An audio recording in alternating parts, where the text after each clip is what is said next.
Good morning बच्चों, मैं शशांक त्रिपाठी और स्वागत करता हूं आप सभी का आपके अपने चैनल मैथ सिंप्लीफाइड। और आज का जो टॉपिक है वो है ट्रिग्नोमेट्री और इसी एक्सरसाइज 8.1। इसमें कुल 11 क्वेश्चन है और इसी वीडियो में हम वन बाय वन सारे क्वेश्चन सॉल्व करेंगे। और इसका जो इंट्रोडक्शन का वीडियो है इसको हम लोग ऑलरेडी डिस्कस कर चुके हैं और उसका जो लिंक है वो आपको डिस्क्रिप्शन में मिल जाएगा। जिन बच्चों ने अभी भी वो लिंक नहीं देखा है वो पहले जाके उसको देखें इंट्रोडक्शन को, उसके बाद इस एक्सरसाइज को देखें। ये वन बाय वन सारे क्वेश्चन हम लोग यहीं पर डिस्कस करेंगे। चलिए let's move to our exercise 8.1।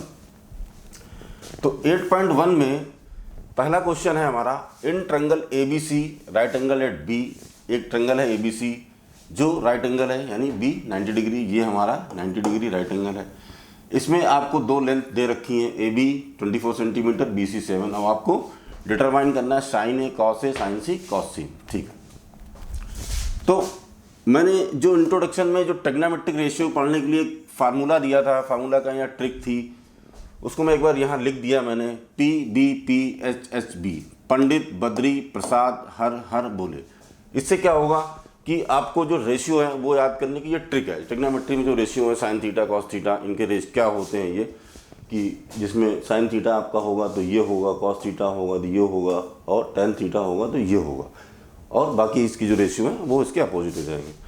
तो यहाँ पर हम सॉल्यूशन स्टार्ट करते हैं। तो यहाँ पर सबसे पहले हमें क्या निकालना है, हमें निकालना है ये आपको, हमें निकालना है sine A cos A sine C cos C, इसकी वैल्यू निकालनी है। तो उसके लिए हमें क्या करना होगा भाई, हमें पता है कि परपेंडिकुलर अपॉन हाइपोटेनियस ये साइन होता है, बेस अपॉन हाइपोटेनियस ये कॉस होता है, P अपॉन ये आपका परपेंडिकुलर अपॉन बेस आपका टेन होता है। अगर हमें सारी चीज़ें पता चल जाएं, जैसे हमें यहाँ पर देखिए परपेंडिकुलर पता है, बेस पता है, लेकिन हमें ये नहीं पता है, तो हमें पहले सबसे पहले क्या करना है, हमें यही निकालना है। तो चलो निकाल लेते हैं इसका फार्मूला क्या होता है, यहाँ से हमारा सॉल्यूशन चालू होता है। पाइथागोरस थ्योरम को अगर आप देखेंगे तो वो क्या बोलती है, वो ये बोलती है कि h square is equal to P square plus B square. यानी आपके पास ये भी दिया हुआ है और ये भी दिया हुआ है, तो आपको निकालना है p कितना दिया हुआ है 24 का square plus B square, B बोले तो 7 का। अब ये 24 का होल स्क्वायर होता है 576, इसका होता है 7 का 49। अब इन दोनों को अगर आप हम ऐड कर दें तो हमारा आ जाएगा कितना, इन दोनों को ऐड करेंगे तो हमारा पास आ जाएगा 625। ये h स्क्वायर है। अब हमें निकालना क्या, हाइपोटेन्यूज। तो हम दोनों तरफ क्या करेंगे, अंडर रूट लगा देंगे, यहाँ पर भी और यहाँ पर भी। तो ये हमारा आ जाएगा 625। तो h की वैल्यू क्या आ जाएगी, ये किसका स्क्वायर रूट है 25 का। आप चाहो तो इसको कैलकुलेट करके निकाल सकते हो। तो यहाँ पर हमको क्या मिल गया ये। अब हमें क्या निकालना है, साइन A। देखिए सबसे पहले हम यहाँ पर साइन A निकालते हैं, यहाँ पर एक डिवाइडर खींच देते हैं, आसानी रहेगी हम लोग। साइन A का मतलब क्या है, देखिए दो चीज़ें ध्यान, ये साइन C और साइन A का मतलब यहाँ एंगल से है। जैसे एंगल होंगे आपके उसके प्रकार से ही निकलेगा। ये बात का आपको ध्यान रखना कि दोनों जगह साइन की ही वैल्यू निकालनी है, लेकिन यहाँ पर साइन A है और साइन C है। तो साइन A का मतलब क्या है, ये एंगल है, ठीक है। इस एंगल के जो अपोजिट साइड होगी वो क्या होगी, हमारी परपेंडिकुलर होगी, अपोजिट साइड, और जो साथ वाली होगी एंगल के वो बेस होगी। ध्यान रखना, बस यही चीज़ इस क्वेश्चन में समझने वाली थी। यानी कि अगर साइन A की बात करें हम, तो साइन A की वैल्यू क्या होती है, P/H, यानी perpendicular upon hypotenuse. Cos A की वैल्यू क्या होती है, ये लिखा हुआ है फार्मूला, बेस अपॉन हाइपोटेन्यूज। अब बस आपको यहाँ पर ये देखना है कि परपेंडिकुलर क्या है। तो यहाँ पर परपेंडिकुलर क्या है आपका 7, क्या है 7, हाइपोटेन्यूज क्या है 25। तो पहला ये हो गया। कॉस A में बेस अपॉन हाइपोटेन्यूज, बेस क्या है आपका 7, ये क्या है 25, ये आ गया आपका। देखिए सॉरी, ये परपेंडिकुलर है यहाँ पर, तो यहाँ पर ये हमारा परपेंडिकुलर 7 होगा, ये बेस यहाँ पर ये है, सॉरी ये यहाँ पर ये बेस है, तो ये हो जाएगा A एंगल के लिए ये बेस रहेगा। तो cos A की वैल्यू आएगी 24/25। अब इसी तरह हमें निकालना है किसकी है, साइन C की वैल्यू। देखिए रेशियो तो वही रहेंगे, परपेंडिकुलर अपॉन हाइपोटेन्यूज, और cos C की वैल्यू भी क्या रहेगी, वही रहेगी, बेस अपॉन हाइपोटेन्यूज। लेकिन यहाँ पर आपके ये बदल जाएंगे, यहाँ पर क्या है एंगल ये आ जाएगा आपका साइन C। तो ये जो होगा ये आपका बेस बनेगा। अभी जो परपेंडिकुलर था ये जो था ये अब आपका परपेंडिकुलर बन जाएगा। ये हाइपोटेन्यूज वैसे ही रहेगा, ये चेंज नहीं होना है। एंगल बदलने से आपके ये ध्यान रखना है, जो इसके अपोजिट साइड होगी वो परपेंडिकुलर होगी और जो इसके साथ वाली होगी वो बेस होगी। यहाँ पर एंगल सी है तो इसके साथ वाली साइड बेस हो गई और ये जो साइड अपोजिट ये हमारी परपेंडिकुलर हो गई। ठीक है, अब हमें क्या निकालना है, साइन सी परपेंडिकुलर। परपेंडिकुलर क्या है आपका 24 है, 24 यहाँ पर इसके लिए परपेंडिकुलर यही है। और हाइपोटेन्यूज क्या है आपका 25। देखिए आप देख सकते हो कि साइन की ही वैल्यू निकाली लेकिन एंगल बदलते आपकी वैल्यू भी बदल गई। यहाँ पर क्या निकल रही है 7/25, यहाँ क्या निकल रहा है 24/25। इसके बाद बेस आपका क्या है, यहाँ पर बेस आपका ये है 7 है और हाइपोटेन्यूज आपका 25 है। यही आपको दो चीज़ें निकालनी थी। तो इस क्वेश्चन को अगर कायदे से देखें तो इसमें सिर्फ दो ही चीज़ें थी कि सबसे पहले हमने क्या निकाला, हाइपोटेन्यूज निकाला। उसके बाद कैसे रेशियो निकालना ये हमने पिछली बार पढ़ा, फिर हमने लिख दिया आपके लिए। उसके बाद ये कैलकुलेशन करी। बस आपको जो ध्यान देने वाली बात है कि जब वो ए कहेगा और सी कहेगा, अगर वो कोण एंगल चेंज करता है, एंगल यहाँ पर चेंज हो रहे हैं तो आपके भी एंगल चेंज होंगे। एंगल चेंज होते ही आपके परपेंडिकुलर और बेस दोनों चेंज हो जाएंगे। ये आपने यहाँ पर देखा। तो क्वेश्चन 1 में यही था, यही इसके क्वेश्चन के आंसर हैं चारों। ये हमारे ये क्वेश्चन के चारों आंसर हैं जो इसने यहाँ पर हमसे पूछा। Now let's move to the question number 2। अब देखिए इन फिगर में ये कह रहा है कि find tan P and cot R। ठीक, कोई बात नहीं। यहां पर एक फिगर दिया है आपको, फिगर दिया है PQR, एक ट्रायंगल दिया हुआ है। इसमें आपको ये परपेंडिकुलर है, ये बेस है, ये बेस है और ये हाइपोटेन्यूज है। ठीक है, अब उसने लिखा है कि tan P और cot R निकालना। अब tan P निकालने के लिए क्या करते हैं, फिर वही बात आ जाती है आपकी कि पंडित जी को मत भूलिए आप। पंडित जो बद्री प्रसाद हैं इनको आपको नहीं भूलना है पूरे में, क्योंकि यही जो है आपके पूरे चैप्टर को पंडित जी के सहारे है पूरा का पूरा चैप्टर। अब आपको क्या करना है, फिर से यहाँ पर निकाल लेना है। क्या निकालना है आपको, ये निकालना है। तो जो इसका सलूशन है, उसका सलूशन यही है कि पहले बाई पाइथागोरस का यूज़ करेंगे। आप यहाँ पर पाइथागोरस थ्योरम का यूज़ करेंगे। ये थ्योरम क्या बोलती है, h² = p² + b²। अब यहाँ पर h² कितना दिया हुआ है, 13 का स्क्वायर दिया हुआ है और ये आपका जो परपेंडिकुलर है ये 12 दिया हुआ है और ये आपका जो बेस है ये आपको निकालना है। कोई बात नहीं, निकाल देते हैं। तो ये जो हो गया 13 का स्क्वायर 169 और 12 का 144 और इधर इसको शिफ्ट कर लेंगे और ये इधर बचेगा b², ये इसको शिफ्ट कर लेंगे इधर। यहाँ बचेगा 25 = b²। दोनों साइड अंडर रूट निकाल लगा देंगे स्क्वायर खत्म करने के लिए। तो हमको क्या मिलेगा, b = 5 मिल गया। क्या मिल गया हमको, b की वैल्यू क्या मिल गई, 5 सेंटीमीटर मिल गई।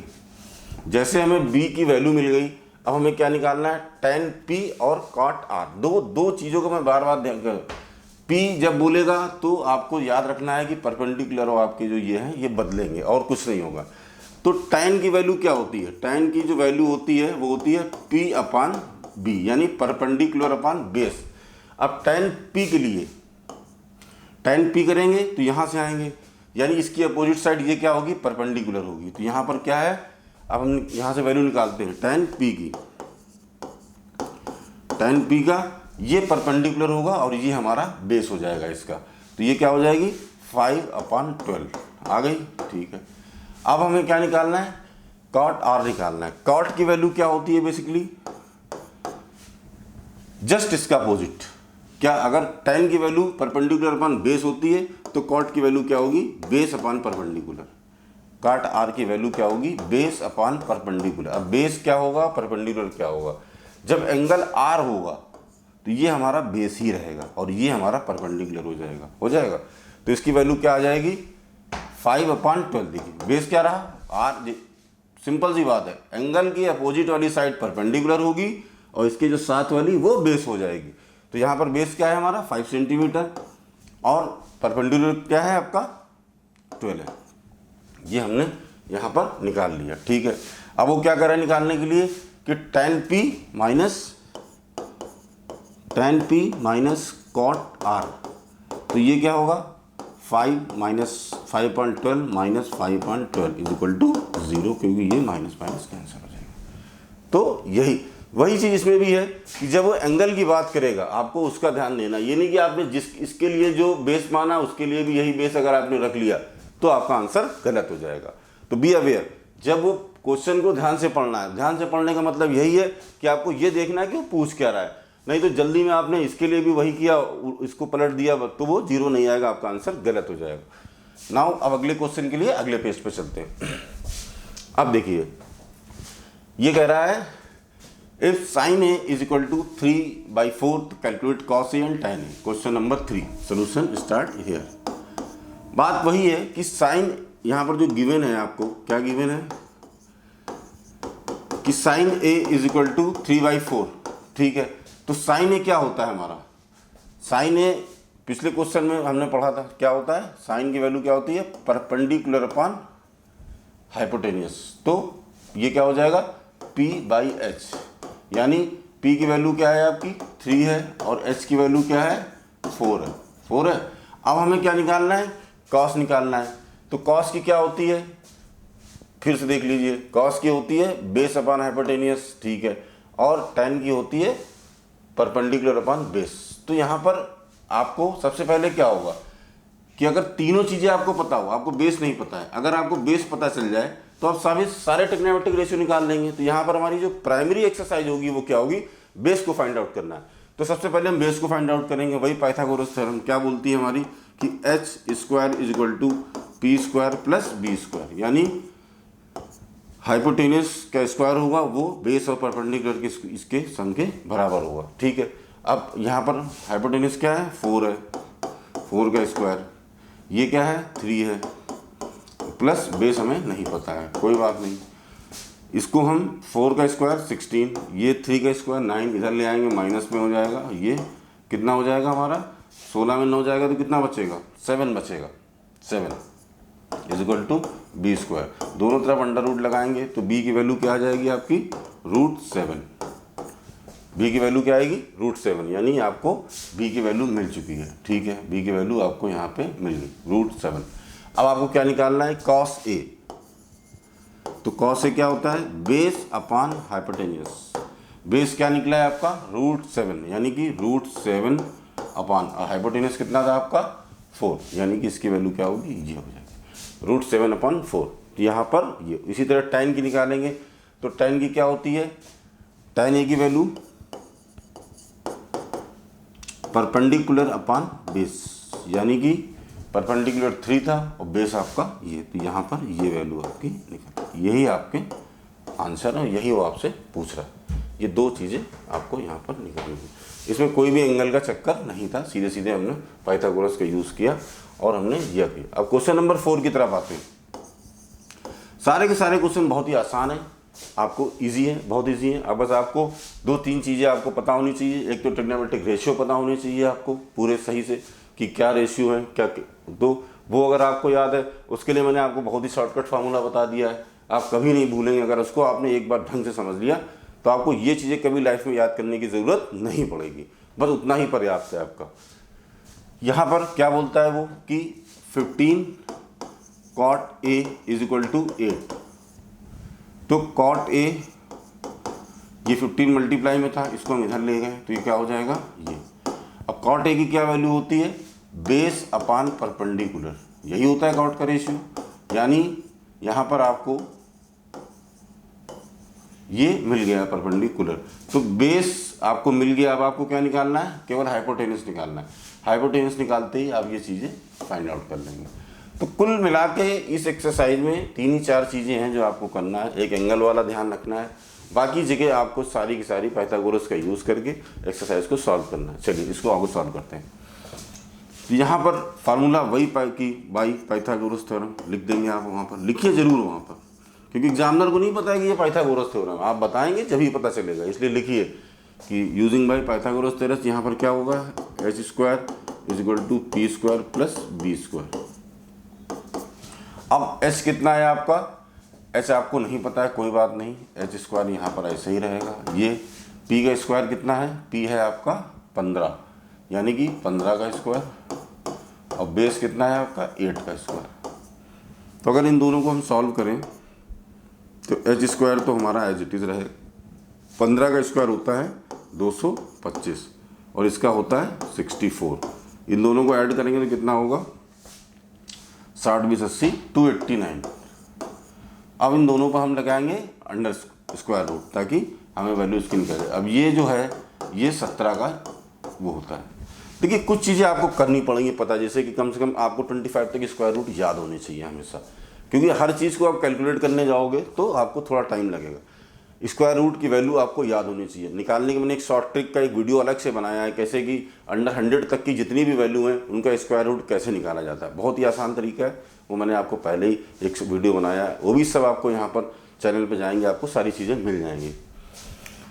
ये हो गया आपका हाइपोटेन्यूज। अब आपको क्या निकालना है यहाँ पर, अब आपके सामने आपको बेस मिल गया। बेस कितना है 8 है, परपेंडिकुलर कितना है आपका 15 है और हाइपोटेन्यूज क्या है 17 है। जी एक चीज़ मैं और भी जानकारी के लिए बता देता हूँ कि राइट एंगल में हाइपोटेन्यूज वाली जो साइड होगी वो हमेशा सबसे बड़ी होगी, ध्यान रखना। अगर कहीं तुम्हें लग रहा है कि परपेंडिकुलर बेस है किसी भी एक साइड से छोटी है तो फिर आपकी मेजरमेंट गलत है। ये बात हमेशा है, क्योंकि राइट एंगल में सबसे बड़ी जो साइड होती है वो ये वाली साइड होती है, हमेशा याद रखना। तो इसकी जो भी मेजरमेंट होगी इन दोनों साइड से हमेशा बड़ी होगी, इस बात को हमेशा याद रखना। अब यहाँ पर ये आ गया, फिर आगे वही क्वेश्चन है हमारा कि साइन ए को हमें कैसे निकालना है। साइन ए क्या होता है हमारा, परपेंडिकुलर अपॉन हाइपोटेन्यूज।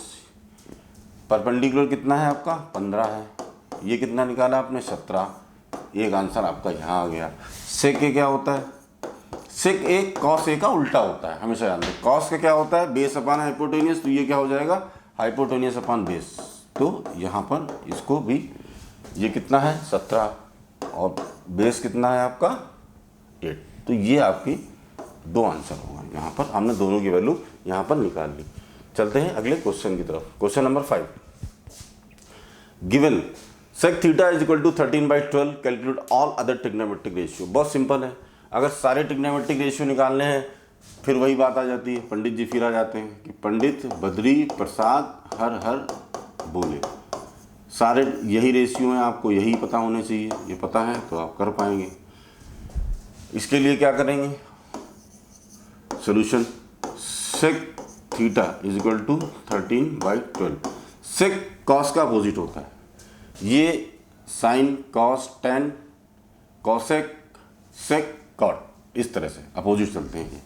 अगर इसको हम इस तरह कर दें कि एच बी और पी, तो ये हो जाएगा हमारा कॉसेक हो जाएगा, ये हमारा हो जाएगा सेक और ये हो जाएगा कॉट। और यहाँ पर ये साइन है, ये कॉस है, ये टेन है, ये सारे के सारे आपको यहाँ से पता चल जाएंगे। तो यानी सेक थीटा क्या है हमारा हाइपोटेन्यूज अपॉन बेस है, यानी कि यहाँ पर आपको एच की वैल्यू कितनी दे रखा है 13 दे रखी है और बेस की वैल्यू 12 दे रखी है। तो सबसे पहले हम पाइथागोरस थ्योरम का इस्तेमाल करेंगे और सबसे पहले हम बेस को निकालेंगे, परपेंडिकुलर को निकालेंगे, क्योंकि बेस तो दिया हुआ ये है 13 का स्क्वायर प्लस पी स्क्वायर नहीं पता है, ये हमारा 12 का है। ये कितना होता है 169, ये 144, इधर लाएंगे तो ये प्लस का हो जाएगा, ये पी स्क्वायर है। इन दोनों को माइनस करेंगे तो कितना आएगा 25 आएगा। ये तो p की वैल्यू 5 आ जाएगी यहाँ पर, यानी p की वैल्यू आपको यहाँ पर 5 मिल गई। अब आपको उसमें सारे रेशियो लिखना है, तो साइन थीटा क्या होगा परपेंडिकुलर अपॉन हाइपोटेन्यूज, ठीक है। Cos theta base upon hypotenuse, ये फिर टैन थीटा ये परपेंडिकुलर अपॉन बेस, फिर कॉट थीटा ये क्या होगा बेस अपॉन परपेंडिकुलर, फिर होगा नीचे लिख देता हूँ कॉसेक थीटा, ये क्या होगा हमारा साइन का जस्ट अपोजिट, यानी कि हाइपोटेन्यूज अपॉन परपेंडिकुलर। अब इनके आगे सारी की सारी आपको वैल्यू लिखनी है, बहुत आसान है, आपके सामने वैल्यू दे रखी है, आप इनको इजी से निकाल सकते हैं। तो बहुत ही आसान क्वेश्चन था, ये भी हो गया। सारी वैल्यू रखेंगी आपको ऑटोमेटिक आंसर मिल जाएगा इसमें, तो आप आंसर खुद ब खुद निकाल सकते हैं। ये हो गया। अब चलते हैं अपने क्वेश्चन नंबर 6 की तरफ। If a angle A and B are acute angles such that a cos A is equal to cos B, then show that angle A is equal to angle B. अब ये कह रहा है यहाँ पर, अगर हमें ये बनाते हैं, एक राइट एंगल ट्रायंगल बना लेते हैं, सपोज कीजिए ये मान लो एंगल बी है, ये एंगल ये बी है और ये सी है। तो ये कह रहा है कि ये एक्यूट एंगल है, ये तो 90 डिग्री होगा, राइट एंगल है, क्योंकि इसमें कोई सोचने की बात नहीं है। सच दैट कि cos A and cos B, अब ये कह रहा है कि कॉस ए और कॉस बी बराबर हैं, ठीक है। तो हमें प्रूफ करना है कि एंगल ए और एंगल बी बराबर है। तो कैसे करेंगे इसका हम लोग, अब देखिए इसमें दो चीज़ें हैं। दो चीज़ें कौन कौन सी हैं इसमें? सबसे पहले आपने ये देख लिया कि एक्यूट एंगल, एक तो राइट एंगल, भाई एक किसी भी राइट एंगल का सम कितना होगा, 180 होगा। ये एंगल तो 90 है, तो इन दोनों, ये दोनों एक्यूट एंगल हो सकते हैं, क्योंकि लेस देन 90 डिग्री हो सकते होंगे। ये ऑब्वियस सी बात है कि दोनों का सम 90 है, तो 90 से छोटे होंगे। तो आपको प्रूफ करना है कि cos A is equal to cos B. अगर कॉस ए कॉस बी बराबर है तो सो दैट कि एंगल ए और एंगल बी आपके बराबर है। तो यहाँ पर देखिए कॉस ए, सोल्यूशन वो क्या कहता है कि कॉस ए जो है वो कॉस बी के बराबर है। यहाँ पर बस वही चीज़ है, एंगल की बात है। यहाँ पर क्या है, ये एंगल है जो मान लो आपका ये कॉस ए, तो इसके अपोजिट ये क्या होगा, ये हमारा परपेंडिकुलर होगा और ये हमारा क्या होगा, बेस होगा, और ये तो फिक्स है। तो कॉस ए में क्या होता है हमारा, बेस अपॉन हाइपोटेन्यूज, यानी कि बेस क्या है हमारा, AC, AC अपॉन AB, ठीक है, ये हमारा बराबर, कोई बात नहीं। कॉस बी पे आएंगे, कॉस बी पे आएंगे तो हमारी चीज़ें बदल जाएंगी। कैसे, ये देखिए, अब अगर एंगल बी होगा हमारा, तो ये हमारा क्या होगा, इसके साथ वाली जो साइड होगी वो बेस होगी, और ये हमारा परपेंडिकुलर हो जाएगा, ये बदल जाएगा केवल, बस इतना सा काम हमें यहाँ पर देखना है। तो कॉस बी भी क्या होगा, बेस अपॉन हाइपोटेन्यूज, यानी कि BC अपॉन AB, क्या होगा, BC अपॉन AB। ये अब इसमें देखें तो AB और AB हमारी कट गई, अब क्या बचा, AC, और ये क्या बचा, BC, दो ये साइड बराबर हो गई। अब देखिए, अब क्लास 9th में आपने एक चीज़ पढ़ा होगा कि क्या पढ़ा था, आप भूल गए होंगे कि angle of opposite equal side are equal. जो भी एंगल होंगे किसी भी अपोजिट साइड के अगर इक्वल है, अगर आपकी AC और BC बराबर है, ये दो बराबर है, तो इनके जो अपोजिट एंगल होंगे वो भी बराबर होंगे।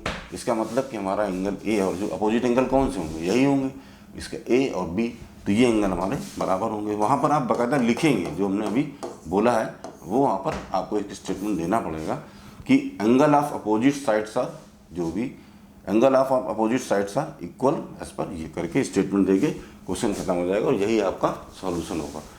लेकिन वो स्टेटमेंट आपको देना है जो क्लास 9 में आपने पढ़ी है कि angles to equal sides are angle of opposite side are equal to, जो भी अपोजिट साइड है उनके दोनों बराबर होते हैं। ये आपको वहाँ पर एक छोटी सी लाइन वहाँ पर लिखनी पड़ेगी, वो आप लिखेंगे। इसके साथ ही आपका ये क्वेश्चन 6 भी समाप्त हुआ। यही पूछ रहा था, वो हमने यहाँ पर प्रूफ कर दिया। वहाँ पर नीचे लिखेंगे कि हेंस प्रूफ, वहाँ पर ये चीज़ आपको लिखनी पड़ेगी। अब question number 7, cot theta is equal to 7/8। सब में वही काम है, सब में वही करना है आपको। अगर इसका सोल्यूशन यहाँ से करते हैं, अगर cot theta is equal to 7/8, cot theta is equal to 7/8 है, यानी ये क्या होता है, tan थीटा होता है हमारा परपेंडिकुलर अपॉन बेस। ये क्या होता है, बेस अपॉन परपेंडिकुलर, यानी बेस अपॉन परपेंडिकुलर, यानी आपको बेस कितना दे रखा है, 7 दे रखा है, और परपेंडिकुलर क्या दे रखा है, 8 दे रखा है। तो यहाँ पर हम पाइथागोरस का यूजिंग पाइथागोरस थ्योरम, यहाँ पर इसका इस्तेमाल करेंगे। h² is equal to p² plus b², ये p यानी 64 प्लस 49। अब इसको हम लोग, ये कितना हो जाएगा, 113, इसको स्क्वायर करेंगे तो h की वैल्यू क्या आ जाएगी, √113। यहाँ पर आपको देखिए बेस पता चल गया और ये पता चल गया, ये क्या है, 113। अब ये क्या कहता है कि हमें ये सॉल्व करना है, एवेलुएट करना है कि ये कि 1 प्लस साइन थीटा। अब आप लोगों ने एक फार्मूला और पढ़ा होगा कि अगर a प्लस बी और a माइनस बी हो तो क्या होता है, वो होता है ए स्क्वायर माइनस बी स्क्वायर। ये फार्मूला तो आपने 9th में पढ़ा, 8th में ही पढ़ लिया होगा बहुत बच्चों ने। तो ये वही है, a plus B A minus B, A plus B A. इसका मतलब क्या होगा, अगर हम इसको सही लिखें तो ये क्या लिख सकते हैं कि ए स्क्वायर माइनस बी स्क्वायर यानी 1 माइनस साइन स्क्वायर थीटा, और ये क्या हो जाएगा 1 माइनस कॉस स्क्वायर थीटा। अब इसकी वैल्यू को हम लोग यहाँ पर लिख सकते हैं। अब देखिए साइन स्क्वायर थीटा क्या होता है, साइन थीटा की वैल्यू क्या होगी, परपेंडिकुलर अपन हाइपोटेन्यूज। परपेंडिकुलर कितना है आपका 8 है, और ये कितना है 8 अंडर रूट 113। इसी तरह कॉस थीटा की वैल्यू क्या होती है, बेस अपॉन हाइपोटेन्यूज। तो इसकी क्या होगी, बेस क्या है आपका 7 है, ये कितना है रूट 113। ठीक है, अब यहाँ पर रख देंगे 1, इसकी वैल्यू 8, स्क्वायर करेंगे इसका, इस तरह 1 7 113 का स्क्वायर करेंगे तो क्या आएगा, यहाँ पर आएगा 1 माइनस ये हो जाएगा 64, ये हो जाएगा 113। अब यहाँ पर हमें एलसीएम भी लेना पड़ेगा, यहाँ पर आएगा ये और ये 113। अब एलसीएम लेंगे तो अगर हम एलसीएम लेंगे तो क्या वैल्यू आएगी, इसका एलसीएम लेंगे तो ये क्या होगा 1113 माइनस 64 अपान 113, फिर इसके नीचे 1113 माइनस 49, ये 113, ये कट जाएगा, क्या बचेगा आपका, तो 113 माइनस 64 और यहाँ पर बचेगा 113 माइनस 49। अब बहुत सिंपल है, 64 और 49 जोड़ने पर ही 113 होता है, तो यहाँ पर कितना आ जाएगा 49 बचेगा, तो यहाँ पर 49 आ जाएगा और यहाँ पर 64 आ जाएगा। यही आपका इसका सलूशन है। क्या सलूशन है इसका, 49/64, ये आपका आंसर है। तो इस क्वेश्चन को सॉल्व करने के 4 स्टेप थे। पहले हमने हाइपोटेन्यूज निकाला, फिर हमने इस फार्मूले का यूज़ किया, ये हुआ, वैल्यू रखी, इवैल्यूएट किया और हमारा आंसर आ गया यहाँ पर।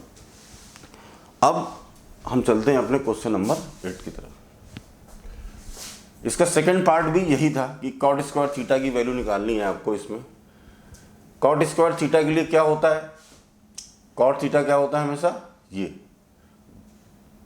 बी, ये अपना, इसका भी सिंपल स्क्वायर निकाल देंगे 7, इसका 7। कॉट थीटा की वैल्यू तो आपको पता ही है, कॉट थीटा की वैल्यू उसने वहाँ पर आपको दे रखी है 7/8, इसका स्क्वायर ही निकालना है आपको।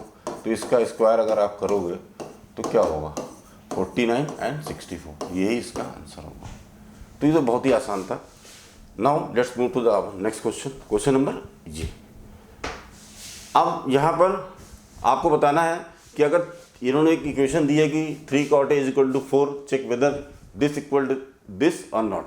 आपको बताना है कि ये गलत है या सही है, इसका आंसर सिर्फ इतना ही बताना है, लेकिन इसके लिए आपको इनको निकालना पड़ेगा। ये देखिए, तो अगर इसका सोल्यूशन हम निकालें यहाँ पर, इसका सोल्यूशन होगा 3, ये दिया हुआ है 3 cot A = 4, यानी कि cot A = 4/3। ठीक है, अब बात वहीं पर घूम फिर के आती है, फिर हम पाइथागोरस का यूज़ करेंगे, लिखेंगे पूरा, क्योंकि ये क्या होता है हमारा, होता है ये बेस और ये होता है परपेंडिकुलर। तो यानी h की वैल्यू यहाँ पर हम निकाल सकते हैं। तो h की वैल्यू का फार्मूला क्या है, p² + b², यानी इसका आपका हो जाएगा ये 4 का स्क्वायर और ये 3 का स्क्वायर।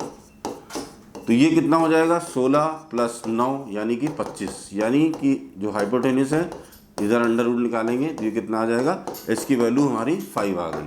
अब h की वैल्यू आ गई, अब हम निकालेंगे ये जो इक्वेशन कह रहा है कि whether this equal to this or not. तो हमें ये चेक करना है कि ये सही कह रहा है कि नहीं कह रहा है। तो इसके लिए हमें 2 चीज़ें कि हमें सबसे पहले इसकी वैल्यू निकालनी है कि 1 - tan A, ये ठीक A है बेसिकली, ये यहाँ पर, और ये cos² A minus sin² A equal बराबर है कि नहीं है। तो यहाँ पर हम इसको सॉल्व करते हैं। तो सबसे पहले हम क्या निकालना होगा हमें, अब देखिए हमें क्या पता चल गया, हमें बेस पता चल गया कितना है 4 है, परपेंडिकुलर कितना है 3 है, हाइपोटेन्यूज कितना है 5 है। तो सबसे पहले हम tan की वैल्यू को निकालेंगे और फिर इन दोनों को साथ में यहाँ पर सॉल्व करके रख देंगे, तभी आपको पता चल जाएगा कि हमारी जो वैल्यू है वो सही है कि नहीं है। यहाँ पर क्वेश्चन नंबर 8 था हमारा ये। तो tan की वैल्यू निकालेंगे तो क्या होगा, ये देखिए बहुत आसान है, इसमें ज़्यादा कुछ भी नहीं करना। tan की वैल्यू क्या होगी, परपेंडिकुलर अपॉन बेस यानी कि 3a। cos a की वैल्यू क्या होती है हमारी, बेस अपॉन हाइपोटेनियस, यानी base upon hypotenuse, base upon hypotenuse, ठीक है, यानी कि 4/5। इसी तरह हम साइन a की वैल्यू निकाल लेंगे, परपेंडिकुलर अपॉन हाइपोटेनियस यानी कि 3/5, ठीक है, ये हमारी आ गई। अब इस वैल्यू में यहाँ पर रख देंगे, इसको वैल्यू को सारी वैल्यू हमने यहाँ पर निकाल ली। अब इस इक्वेशन में रखेंगे 1 - 3/4 1 + 3/4, ये क्या है, cos स्क्वायर है, यानी कि 4/5 का स्क्वायर करेंगे तो यहाँ पर 3/5 का स्क्वायर करेंगे, ठीक है। अब इसको हम करेंगे तो 4 - 3, 4 तो नीचे कैंसिल हो जाएगा, ये 4 - 3 ये कितना आएगा 1/7। इसको कैलकुलेट करना है आपको, ये मैं आपको नहीं बताऊंगा, ये आपको खुद करना है। यहाँ कितना हो जाएगा आपका 16, ये कितना है 25, और ये कितना हो जाएगा 9, 25। अब यहाँ पर अब आपको यहाँ पर दो चीज़ें आपको करनी पड़ेंगी, वो आपको ध्यान रखना है। ये स्क्वायर है, tan स्क्वायर a है और tan स्क्वायर है, सॉरी यहाँ पर थोड़ा सा गड़बड़ हुआ है। तो ये हमारा हो जाएगा कितना, ये अगर हम करेंगे तो इसको हो जाएगा ये 9 हो जाएगा, और ये हमारा हो जाएगा 16।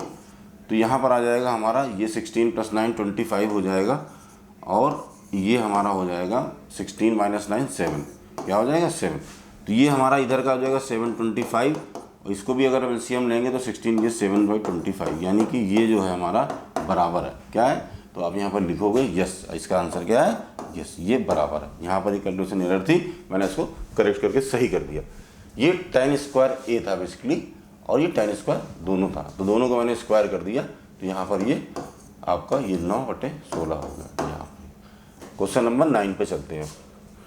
इन triangle ABC right angle at B if tan = 1/√3, तो sin A cos C cos A sin C। अब देखिए यहाँ पर थोड़ा सा बस वही आपको एक राइट एंगल बनाना पड़ेगा पहले, उसके बाद ही आपकी बात बन पाएगी। ये राइट एंगल मैंने बनाया, ट्रायंगल ABC, यहाँ पर आप यहाँ से भी दे सकते हो B और C, ये यहाँ पर राइट एंगल है, ठीक है। tan A, tan क्या दे रखा है आपको, tan A = 1/√3। tan A क्या होता है हमारा, परपेंडिकुलर अपॉन बेस, यानी कि ऐसे देखें इसको भी, तो ये परपेंडिकुलर ये बेस है, तो यहाँ पर क्या हो जाएगा 1, यहाँ पर हो जाएगा ये √3, ये आपको नहीं पता है। तो सबसे पहले तो हम इसका वही निकालेंगे, इस पर क्या निकलेगा, अगर हम इसको यहाँ पर निकाल लें h² p² + b², सबसे पहले तो हम हाइपोटेनस निकालेंगे, p कितना है 1 है, ये √3 का 3 रहेगा, तो कितना हो जाएगा 4 हो जाएगा, तो h की वैल्यू कितनी आ जाएगी आपकी 2 आ जाएगी, यानी ये 2 मिल गई आपको, मिल गई। तो ये आपको तीनों वैल्यू पता चल गई। अब वो कह रहा है sin A cos C, sin A का मतलब वही बात आती है यहाँ पर, बस वही एंगल का आपको ध्यान रखना है केवल, और कुछ नहीं करना है। तो सबसे पहले हम यहाँ वैल्यू निकालेंगे सारी, उसके बाद हम रखेंगे sin A, क्या कह रहा है ये sin A, sin A में क्या होगा, ये हमारा परपेंडिकुलर हो जाएगा, क्या हो जाएगा परपेंडिकुलर, यानी कि sin A क्या होता है परपेंडिकुलर अपॉन हाइपोटेन्यूज, परपेंडिकुलर कितना हो जाएगा √3, और ये कितना हो जाएगा 2, ये तो फिक्स है, इसमें तो कोई वो है नहीं। cos C, तो पहले हम cos C की वैल्यू निकालते हैं, और cos A और sin C चारों निकालनी है हमको। तो पहले हम cos A की निकालते हैं इसी एंगल से, तो हमारा क्या होगा, ये बेस है, ये हाइपोटेनियस है, क्या है ये बेस अपॉन हाइपोटेनियस, यानी cos A की वैल्यू क्या आएगी, इसकी वैल्यू क्या होती है बेस अपॉन हाइपोटेनियस, यानी बेस कितना है A के लिए ये है, और हाइपोटेनियस तो फिक्स है हमारा। अब आते हैं cos C में, cos C में क्या होगा, ये हमारा अब जाएगा बेस, और ये हमारा परपेंडिकुलर हो जाएगा एंगल चेंज होते ही। तो cos C में क्या बोलते हैं, कैलकुलेशन तो यही रहेगी, क्या होता है बेस अपॉन हाइपोटेनियस, तो बेस कितना है आपका √3 है, हाइपोटेनियस कितना है ये, तो कितना हो जाएगा √3/2। यहाँ पर sin C में क्या होता है परपेंडिकुलर, साइन की वैल्यू क्या होती है परपेंडिकुलर अपॉन हाइपोटेनियस, तो यहाँ पर क्या आ जाएगी 1/2। अब ये क्या कह रहा है साइन ए इंटू कॉस सी। साइन ए की वैल्यू कितनी आई है यहाँ पर, अगर हम इसको ये देखिए sine A cos C plus cos A and sine C, ये आपको यहाँ पर सॉल्व करके निकालना है। तो साइन ए की वैल्यू कितनी है, √3/2 मल्टीप्लाइड कॉस सी की वैल्यू कितनी है, √3/2, ठीक है, प्लस कॉस ए की वैल्यू कितनी है 1/2, साइन सी की वैल्यू कितनी है 1/2। इनका मल्टीप्लाई करेंगे तो ये √3 इंटू √3 3 हो जाएगा, 2 इंटू 4 हो जाएगा, ये कितना होगा 1/4। 4 यहाँ कॉमन लेंगे तो कितना आ जाएगा 3 + 1 4/4, ये कट जाएगा, वैल्यू कितनी आएगी 1। तो इसकी वैल्यू क्या होगी 1। यहाँ पर आप इसको आंसर को लिख सकते हैं। तो ये हमारी एक्सरसाइज का 8वां क्वेश्चन था, ये भी खत्म हो गया। अब चलते हैं क्वेश्चन नंबर 9 की तरफ, जहाँ पर ये देखिए इसका एक सेकंड पार्ट भी है, ये मैं आप लोगों के लिए एज एन होमवर्क छोड़ता हूँ, क्योंकि आपको वैल्यू पता ही है सारी की सारी। अगर मैं कहूँ कि यहाँ पर तो ये वैल्यू सिंपल जो था वो इसका वहाँ पर